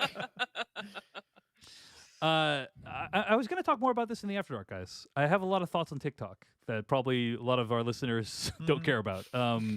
But I joined TikTok 2 weeks ago, and in that time, I've received 1 million views on my TikToks. So there's a lot going on. On the TikTok page. Good TikToks, yeah. So check me out at TikTok. That's like low numbers, is my understanding. Yes, that's right. And therefore, I am one of the bottom 3% of people on TikTok. But yeah, check it out at tiktok.com/@DaveChensky. That's Dave Chen SKY. It's been really, really interesting to be on there and receive like 50,000 comments on my stuff. Just a lot to process. It's weird how that platform works. So yeah, that's a good after dark Yeah. fodder. Yeah. Okay, so that's what I've been. That's my weekly plug. Roxana, Hadadi, how about you? I am doing recaps for all the Sunday TV shows I'm watching. You can check those out. You can check those out at Vulture for Mayor of Easttown and Gangs of London, and AV Club if you have decided, you know what, I'll give the Nevers a shot since all 6 episodes are now out. You can check those out at AV Club. All right, great. Divin, your hardware. How about you? I want to shout out the most recent episode of the Engadget podcast where we talked about the Epic v Apple trial and kind of everything going on there, and just it's kind of wild. That thing is still ongoing. That's a 3-week trial in which Epic Games is fighting Apple about the App Store and kind of the rules it imposes on people. We brought on Mike Futter, who is a great commentarian about the the games economy and things like that. So check it out. There's a lot of interesting stuff going on. I think it has the potential to kind of reshape the way the App Store works and the way we think of app stores in general, which kind of rules our lives right now. So it's worth paying attention to. All right, check that out. I've been following the story very closely, so it seems like it has the potential to reshape the App Store. So I'm very curious to see where that's going. I like Mike Futter. He's great. He's been on my show a couple He's a times. good guy. Yeah. A good guy. Jeff Canada, your weekly plug. Well, if you'd like a personalized limerick written and performed by yours truly for any occasion, I am selling them on Cameo, cameo.com/Jeff Canada, which is spelled with 2 N's and 1 T. I've done now Cameo. I've done well over 100 cameos. I've done limericks for the announcement of a new child. I've done somebody's promotion at work. I've done many birthdays and anniversaries. The list goes on and on. There's really no wrong reason to order a limerick from me. And I'd just like to read you this tweet that I got today, about an hour ago, in fact. This comes from at MKTTHM, who says, just sent my dear friend his cameo from Jeff Canada. Jeff, if you're keeping track, your limerick and words made both of us tear up a bit. Thank you so much. That's nice. If you want to give a special gift, then really that has to be a cameo from Jeff Canada. it has to be. It should. Name must be. It should be a cameo from Jeff Canada. Jeff, let me help you sell these cameos because I actually just bought a cameo for my wife for Mother's Day. I got Brent Spiner to say hi to her. Cool. No, that's not helping me sell. That's telling people nice. that Brent Spiner is available. It's Brent Spiner's there. He's great, but Jeff is also here. The platform is so great because it's like you get on there and it's just like within 5 minutes you can find somebody you love, like Jeff Canada, and send a quick message and pay him for his services. Like it's really easy to use, so it doesn't take much time either. Yeah, but you don't have to search for anybody else. Just go to cameo.com. Just Jeff Canada. Jeff Canada. Brent Spiner's also there. He's great. Yeah. I love him. But we'll forget about him here. That's what convinced me to actually get on Cameo. I was reluctant to do it, and my very good friend Danish Syed was telling me over and over that I should do it. And then finally, he sent me actually a cameo from Mick Foley, the wrestler. Oh, wow. And it also made me tear up, and I realized how special it could be. So I got on. Well, and, I'm glad you had such good friends, Jeff. Yeah. Oh Glad you had man, such good friends. it's really nice to have friends that are thinking about you and recommending the best things in your life for you, and really pushing it. Not arguing with you about Dune. Yes. Roxana, so true. Roxana, the backstory that you may not be aware of is that I was the one that for months pushed Jeff to be on Cameo, That sounds right. and was roundly ignored for months until. But then this Danish Syed guy waltzes in, and then with his Mick Foley impression or whatever, and all of a sudden Jeff's on Cameo. Honestly, it sounds like you're most offended by the impression aspect of it. No, it's not. It's no impression. There's no impression. It was actually Mick Foley, apparently. But anyway, Jeff, I'm glad it's working out for you. And it's really fun. I enjoy doing them, and people seem to really like them. You can read. I've gotten a bunch of 5-star reviews. People really enjoy them, and you can even watch some sample ones. It's cameo.com/Jeff Canada. I appreciate it. All right, those are our weekly plugs. Let's get to our review of Those Who Wish Me Dead. And the trailer will go here. Okay. Roxana, I really apologize. I am not at all trying to make you feel self-conscious at all with regards to sound quality. Is But it terrible? No, It's just a little it's quiet, fine. yeah. It's fine. But also, I am hearing some breathing noise. Okay. And so just like I just be careful of that, or like mute yourself when you're not talking. That's another way to do it. Yes. There's a little icon, the microphone icon on the browser screen. Yes. You can press that icon that will mute you when you're not talking. I also, don't want you to listen back and then hear yourself breathing and then be like, why didn't Dave Chen say something about my breathing? This is his job. Yeah, this is Dave Chen. So it might sound like I'm giving you a hard time, but also like I'm assuming you care about that as well. So I do, and that's fine. Okay, great. All right. So let's get in here. It's almost like it would be like telling someone that the show ends badly before you get to it or something like that. Yeah. Anyway, okay, here we go. That was from the trailer of Those Who Wish Me Dead, new film by director Taylor Sheridan. I'm going to read the plot summary from IMDb right now. A teenage murder witness finds himself pursued by twin assassins in the Montana wilderness, with a survival expert tasked with protecting him and a forest fire threatening to consume them all. Wait, And It's just one of those. Another one of those. twin assassins? Twin assassins. Yeah. I guess they use twin instead of two. Two assassins. Just say two. A Just say two. duo of attack. Duo of assassins, yeah. No, I'm If I pretty read that- sure Nicholas Holt and Aidan Gillen are twins. That they're playing twins. Yeah. That's how that works. Yeah, that really adds some backstory that I was not aware of. They're fraternal twins, obviously. And really delayed. Yeah. One was just in there for a while. Yeah. Roxana Hadadi, this is kind of old school action thriller, right? Mhm. And I'm curious if this is the type of movie you're into. This is very much the type of movie I'm into. I don't know if this version of it was something I was into. But yeah, man, like 90s throwback thrillers were the shit. I love Twister unabashedly. Nice. But I don't know. This felt very much like lesser Sheridan to me, in that it felt like he went so hard on the thriller stuff, this giant CGI fire and all the time that we spend with the twin assassins, that it just didn't feel like the characters were enough for me. Which is disappointing because, like, I love Angelina, and she's so good in this, especially with the child actor, that I just wanted more of her rather than all the time that we spend with the assassins, which was surprising. And then on the flip side, it's like John Bernthal is there, like, thank the gods for that.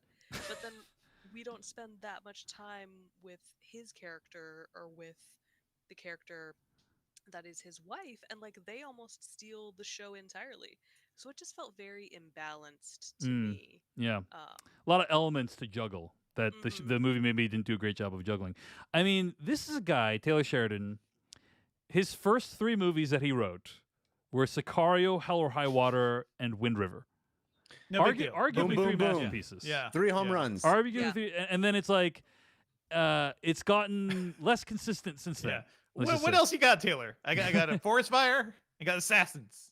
I Gonna mean, smash them together. I feel like he, well, not to take it in like a super political place, but I feel like he's crossed over into like some reactionary sort of thinking between like Sicario 2 and Tom Clancy's Without Remorse, and now this. I feel like he's sort of lost the through line of what he had been saying about America, like very poignantly. Like Hell or High Water is a modern masterpiece, but I sort of don't see that person in this movie. Yeah, like those three films felt like they had something to say about the American West, right? Sicario, Hell or High Water, and Wind River. Like they each felt like they had something to say. And as time has gone on, it has been more difficult to decipher what that thing is. And in this movie, I would say it's pretty difficult to decipher if he's trying to say anything about the American West. Saying fire is hot.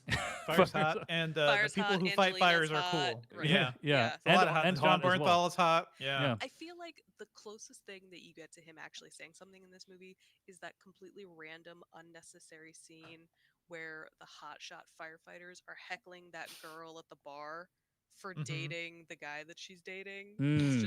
who's just wearing like big chunky glasses and has like a shaved sides haircut. He and looks just like a kind of like a quietly- hipster, basically, right? Yeah, he just quietly listens to them heckle him before they go fight fires. It's an odd scene to be in. It's very weird. It's very weird. Yeah. A lot of the scenes with them are just very odd. Yeah. So it felt like this one didn't really do it for you, Roxana. Is that right? I feel like Angelina makes it worth watching, at least for me, because I thought that she, through the sheer force of her Angelina-ness, makes it enjoyable. But otherwise, it just felt really generic to me. Angelina Jolie, in my opinion, great action star. I watched Salt again recently. That's like one of my favorite action films of all time. Salt rules. Yeah. It's amazing. She's great. It's amazing. And it's great to kind of see her flex some of those literal muscles in this movie as well. So, Devendra Hardwar, I know you're a big Taylor Sheridan fan as well. What did you think of Those Who Wish Me Dead? You know what? I really enjoyed it. It did feel nice to have like a really tight and simple 90s throwback, which for a lot of this movie, I had no idea where things were going. Like we started even before the fires, right? We get the first like clip is the opening of the movie is like her flashing back to a major fire she deals with. But then we go to the assassins, and I had no clue this movie would also be about like assassins and spies and intrigue and stuff too. And I appreciate how it kind of just smashes those two together, but it tickles like a lizard brain thing in me. It's just I like seeing bantering assassins do their job. Like, man, they're pretending to be fire marshals. They're pretending to be fire people. They're gonna blow up this house, and like we're just waiting. We're just waiting for that moment where they're like bantering, walking away, and the house is gonna blow up. It's just a job for them, basically, right? It's just a job. Yeah, it's just a job. They're just so cool about it. You'd think they'd be faster given the level of that explosion, but no, they're so cool. They don't have to worry about it. I like the mixture of those elements. I like all these actors. I don't think has Aidan Gillen ever played a good guy. He just has that face. That guy shows up at your door. Don't let him in. It's very punchable. Look at that. You want to punch his face. It's Littlefinger. You can't let that Littlefinger in here. It's Carcetti. Don't let Carcetti near you. Don't let Carcetti in here. And Nicholas Hoult, same thing. I like their relationship. I like all these characters individually. I think Angelina Jolie is, pretty good here. It feels like a weird role for her. That's all. I like her as a firefighter, or I like her as an action star. But seeing her with all the like big burly firefighter dudes who skydive to fight the wildfires, it never felt like she really fit in with them. But I still like her and her sense of presence, and she has a lot going on. I think as an action star, sometimes you have to speak with your eyes, and the way you actually go through scenes. I think she does that really well. When you say she didn't really fit in, you mean like she's too glamorous to be in this job? It didn't quite work. I don't know if it's the glamour. I don't know if are those firefighter guys like real firefighters? Because I get a sense that they're going for some sort of authenticity there. Same with the sheriff who works with John Bernthal. They feel like real people rather than actors. I don't know if that's the case. And you didn't feel like she. Firefighters are all actors, I think. Okay. And okay. you don't feel like she exuded the authenticity of the firefighters. I don't know. And yeah, if they're all actors, like even more so, like it just felt like a weird combination. I don't feel like it quite fit in. Maybe she's Angelina Jolie. Like you can't de-glam Angelina Jolie, and I don't think she really have to. It's just this particular one. I'm more used to seeing her as a globe-trotting assassin like Salt. What was her first name? Veruca. Veronica. Yeah, I don't know. That movie Veruca rules. Salt is, Veruca I think, Willy Wonka. from Willy Wonka, Jeffrey. Did you think that I was mistaken or making a joke? I can't. Honestly, 99% of the also time, I 90s can't tell. 90s rock band, right? I can't tell. Yeah. But yeah, I think there's a lot of this movie that works, but on a fun level. It's not like a particularly deep movie. It is just like for the people who want like a nice 90-minute action thriller. Also, she's Evelyn Salt in the movie Salt. So Evelyn Salt. My bad. Yeah. My bad. Yeah. Really misremember that. She wants it now, Daddy. Oh my god. Thanks, Jeff. Thanks for that. Jeff Canada. Go ahead. Yeah. Go ahead, I was Roxana. just gonna say, my counterpoint to that is Devendra. I didn't think any of them were believable as firefighters. No, nobody's believable. But it's just like I think it's been a while since I've seen Angelina Jolie like leading a movie like this too. So you gotta it is sort of like staring at the sun, you know, and you kind of have to like just get used to seeing her back on screen. But she's still my favorite part of this movie. It's just one thing that kind of distracted me. Yeah. Staring at the sun. Can you just so I understand the analogy? Like, yeah, what do you mean by that? I can only look at her for so long. I see. You know, before because before she's so I'm like, radiant. Because she's radiant. Basically, yeah, I got you. Incandescent. Yep. Yes, incandescent. Got it. Okay, Jeff Kanata, your thoughts on Those Who Wish Me Dead? Well, Dave, I guess you could say my thoughts on Those Who Wish Me Dead are best summed up in the form of a limerick. When you say Those Who Wish Me Dead, a cool concept appears in my head. The title deserved to be reserved for a good movie instead. Whoa. Okay. wow.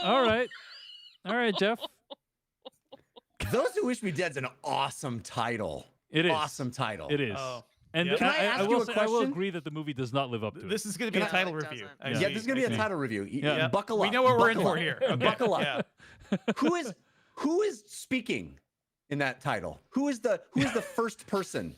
Who's Angelina me? Jolie? No, It's it's the- not. it's It's the kid. It's the kid. It's the kid. Yes. So why is this movie not about the kid? This movie. I mean, why is that? Why it is about the movie kid. It is about the kid. The It movie's about isn't. the kid. Yeah, it is.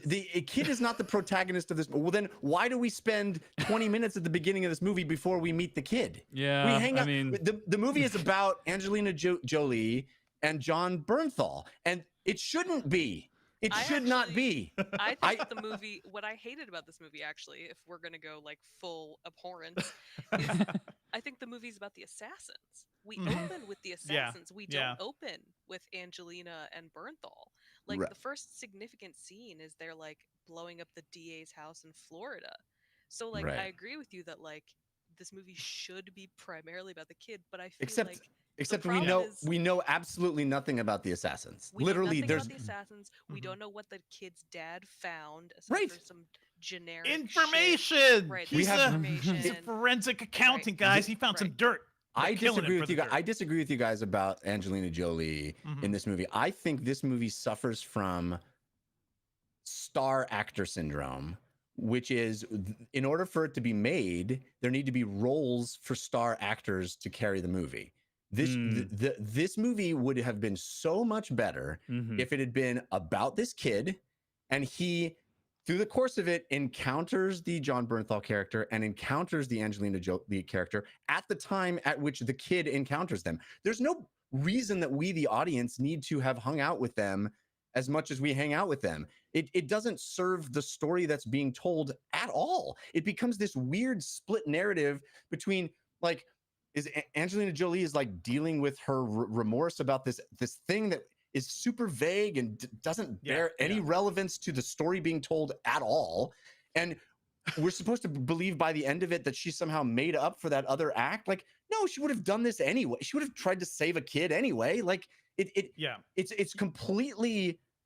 a completely sloppy script. You know what kind of reminds me of, Jeff? Like, now that you're just bringing this up, it is definitely sloppy, but it also reminded me of like the opening scenes of the first episode of 24, where it's just like a lot of things. It's all table setting, right? And this movie is it's a short movie, but the first 30 minutes are table setting where it could have been more organic. But table setting for a table that has nothing to do with the story. I think actually this one is one of those rare movies where the second half is better than the first half. I think the first half is terrible. Personally, I didn't like any of these people. I didn't want to be around any of these people. And I mean, I think honestly, I know you guys make fun of me for making fun of titles, but if you look at the title, it tells, first of all, the title is all of the information we get about the assassins. It's two guys who wish other people dead. That's they're all we good know at their about job. That's They're good what at their job, assassins Jeff. do. And right, but the there's older no one, reason. the older one's getting a little weak, and the younger one's like, I don't know, man. It seems like you're losing your edge. That's it. That's all they are. They're archetypes, and for some reason, what's his face is their boss, right? my Perry. argument, yeah, Tyler Perry is their boss. Yeah. My for absolutely no reason. Like that scene provides no completely additional unnecessary. information. Completely unnecessary. Yeah. Yeah, provides no additional information. It's like there's a guy behind the guy. Okay, Tyler Perry, can you come to this just desert for like 2 hours? We'll pay and you shoot a scene with us? $300,000 Yeah. to Yeah. do the scene. Yeah. But the point I'm trying to make is I agree that those are archetypes.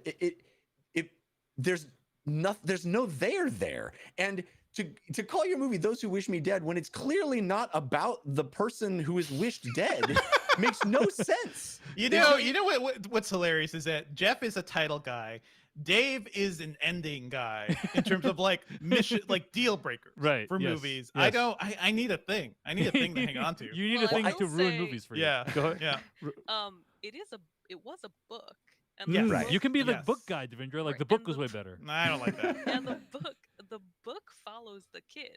Mm. So I do feel like it's one Ooh. of those things where it's like they clearly shifted it around to make it more like adult oriented. Well, I to get think. to get To a get the juicy actors role in for the there. actors. To get the actors in there. Sure. Yeah. Sure. I mean, And- my and- personal feeling is like I thought all the assassin stuff was dumb. I hate Aidan Gillen as an actor. Like I love him. Yeah, I think he's It's terrible. a dumb face. dare It's a dumb you. face you want to punch. I think Yeah. I think he's always playing some version of some really boring, predictable character. But we can agree that Nicholas Holt's amazing, right? Yeah, but he doesn't have anything to do in this movie. Mhm. So I Right. agree with you that like the assassin stuff for me was like completely unnecessary. Like if they had spent more time establishing who Hannah was and then establishing her relationship with the kid or telling us more about what the kid's dad found, but we spend so Mhm. much time with Gillen and Holt just tracking them. It's like I know you're going to find them, otherwise to Jeff's point, Yeah. the title of this movie wouldn't be the title of the movie. Well, my opinion about how this movie is better is that you literally just you start on the kid. He discovers his his dad shows up, pulls him in a car, takes him away, and says we have to run for our lives. And we don't ever see the John Bernthal character until we show up, and then you can have the fact that he runs a survival camp be a reveal. Yeah. It's a reveal. We It's a need cool the reveal Kanata for the edit audience. for this You movie. You Yeah. start seeing him and his wife do cool shit, and you don't know why. And then all of a sudden, the bad guys pull a tarp away from a sign, and it's a fucking survival camp. And they're like, "Oh my god, holy shit, we're dealing with survivalists now." Like that's a fun, cool moment. Like Yeah. Well, this his movie- his wife is the survivalist. He is the. So why are we introduced to them and their survival shit super early, stealing away any Yeah. kind of fun Yeah. that would have in Discovery? It's completely backwards, and it's all because you need to have John Bernthal cast and Angelina Jolie cast, and they have to feel like the leads of this movie when it's not a movie about them. They gotta have some early banter. They have to have some sort of like pre-established relationship or Yes. something. But I will say, I think the thing that really I wish this movie did more is like this setting is fantastic for anybody who has played the game Firewatch or has even read about like what these people do who stay up in these towers for months on end, and it's just them. And they just look out for fires and like help to make sure that they stop the wildfires. Living up there, the sense of isolation it is, like this movie doesn't have any real time to deal with that. Whereas I think that is like the coolest idea, the coolest part of this concept is just being trapped up there and living with your own demons. The game is a better story than this movie. Yeah. I want to say one more thing, Dave, before you go, and that is there is a chance I was predisposed to hate this movie because I started watching it while there was a raging forest fire. Probably not great At my Not great house. for you. Yeah, I mean there was the Palisades fire was happening this weekend, and I turned on this movie not knowing what it was about, and went, "Oh, okay, well that's a little on the nose." And I will say to you, as someone who was many miles away from that fire, and still could barely leave my house because it was overwhelming in my nose and lungs and caused me massive problems, as it did to many people around here.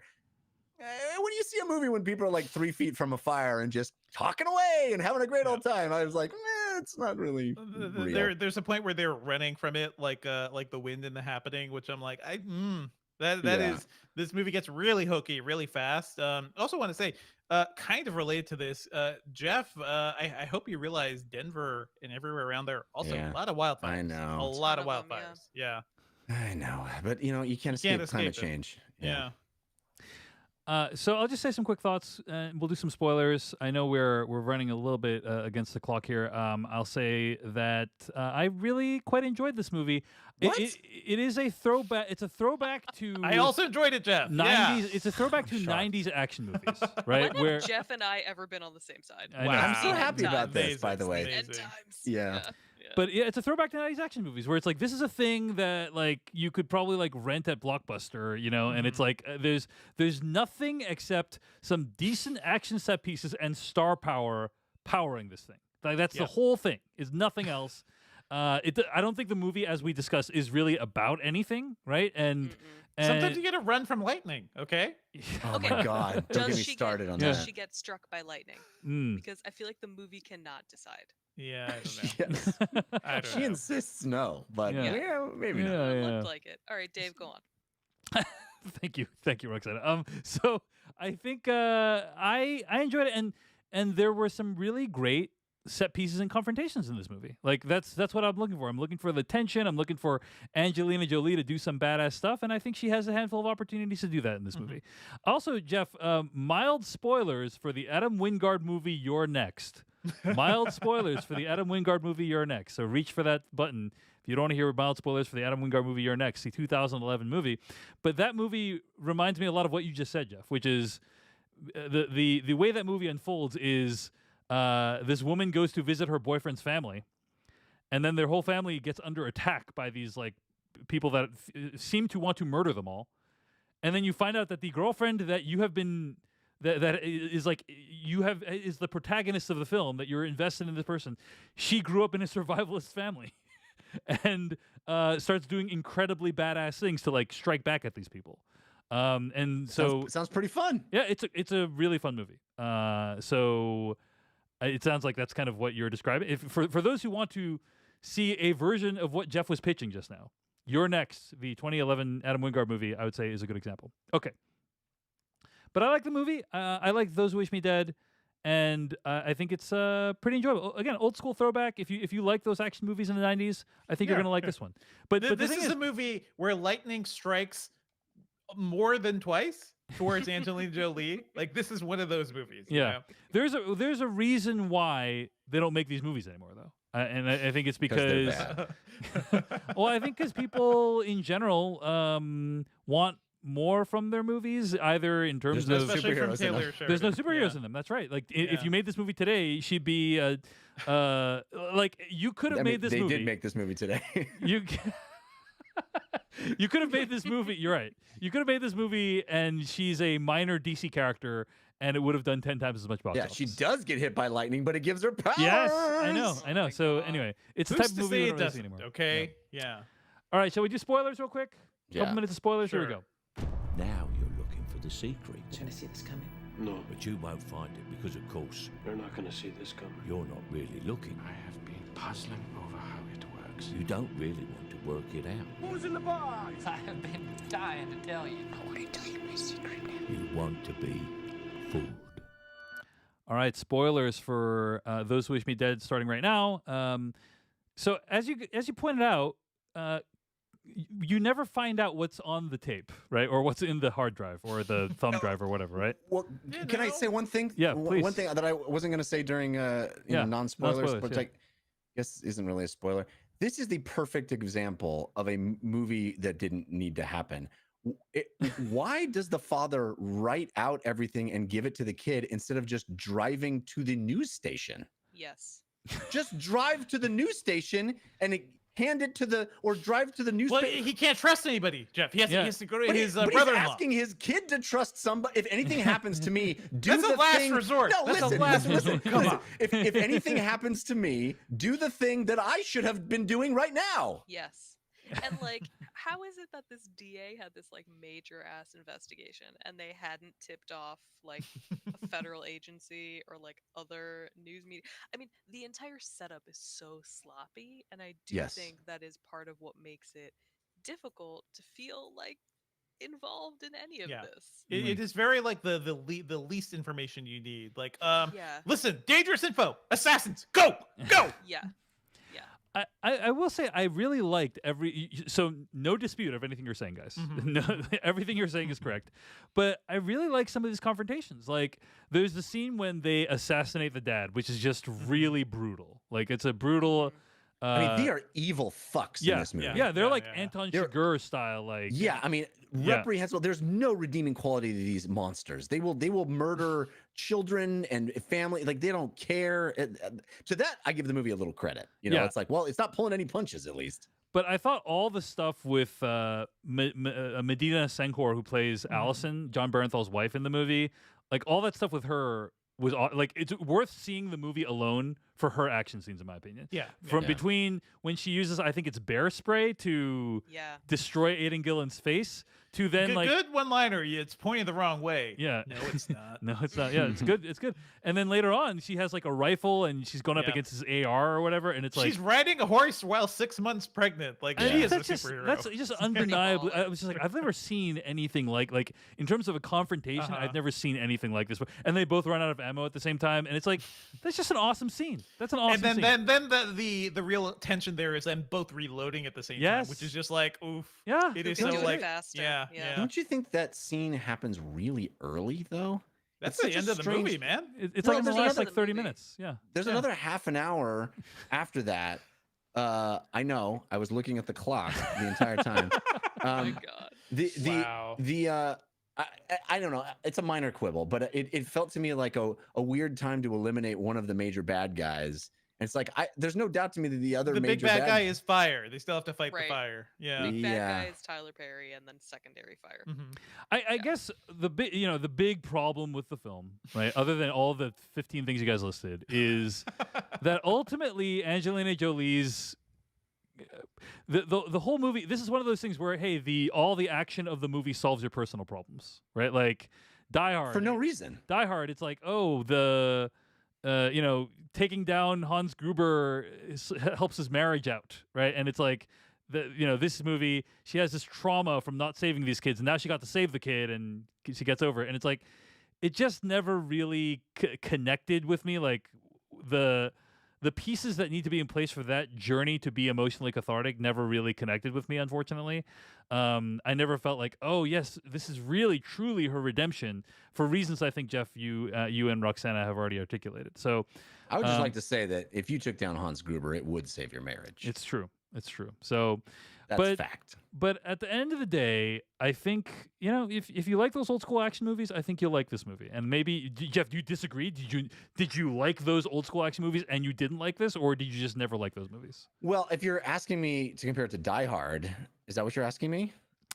Not Die Hard, more like Sylvester Stallone's like 80s output. You know what I mean? Like Demolition Man or something? Yeah, or like Dante's Peak. Yeah, Dante's Peak, or those kinds of movies. I guess I never really loved those movies. Right. I guess that's true. Yeah. I guess I was never into the like highly implausible kind of set your brain at the door action movies. So maybe I'm just not the target audience for this, but I just found it to be infuriatingly sloppy on a number of levels. And Roxanne has articulated that well. But yeah. Roxana, sometimes you just go with it. I feel like that's the thing. So I kind of just went with the stupidity and how much it reminded me of those old school. Yeah. Do the techniques in the movie, are those real? Like the whole like how you dodge lightning by I duck down, then you run for, like all of that something felt like nonsense. And then the other one, which is like go to the water and like lay down and wait for fire to not be fire, I guess, for a while. The water thing I think is real. Yeah. Because it's about like limiting your surface area, but also like staying submerged to like prevent burns. So the water part of it is real. And I think the zigzag part of it is real because it's something about like how, I don't know, the physics of how lightning connects with the earth. I don't know, some bullshit. But it strikes the highest point, so it's like you gotta try not to like be that hunch for too down long. and try to exactly. So I think those parts that are real. But to your point though, it's like, can I take this seriously when like I barely know anything about Hannah and like what she's capable of doing? Yeah. I don't know. Yeah. I don't know. Well, we talked about this on the /Filmcast After Dark at patreon.com/filmpodcast. But one of the things that I have resolved to do is to be more charitable to movies as much as I can. And so I had floated the idea, and Jeff, you endorsed me that like no matter how badly we thrash the movie, I'm going to try putting this in place. That at the end of the movie review, we will conclude the movie review by saying, but all things considered, it's still pretty impressive that Taylor Sheridan made a movie. You know? Is it impressive? It's impressive. Yes, he's you getting will so not. lazy. You will not negate my act of charity, Roxana. I'm just putting that out there. I think we can all agree it's a movie and it was finished, and that in itself is an accomplishment. Well, I feel like you're a lot of undercutting of my. I believe me, I was a huge fan of this new policy, and I'm into it. I like it. All right. Yeah. Those are our thoughts on Those Who Wish Me Dead. You can find more episodes of this podcast at /filmcast.com. Email us at /filmcast@gmail.com. Our theme song comes from adamwarrock.com. Our spoiler bumper comes from Kyle Corwith. This episode was edited by Beatty Zhang. Stay tuned to hear what we'll be discussing next week. Roxana, this has been such a delight. Thank you so much for joining us today. We really appreciate it. Thank you. Yeah, Yay. thank you so much for letting me, alternately complain about Taylor Sheridan. Not a We problem. just want what's better for him, you know? We want Yeah. more. Yeah. Not a problem. We'll see what happens with that. Next week on the /Filmcast, we're going to be reviewing Zack Snyder's new movie, Army of the Dead, which is going to be streaming on Netflix. How many Supermans are in that? Yeah, I don't know. All of the Supermans. Let's just hope there's no Snyder cut of this one. But Army of the Dead is going to be streaming on Netflix. And for After Dark, not 100% sure yet. Probably going to be a Coax and Kanata about St. Maud. St. Maud. Right? Yeah. So that's probably what's going to happen in the After Dark next week. So that's what we got for you. Thanks for listening. We'll see you next week. People in the chat, thanks for tuning in. We're going to stop you. broadcasting now. We'll see you next week.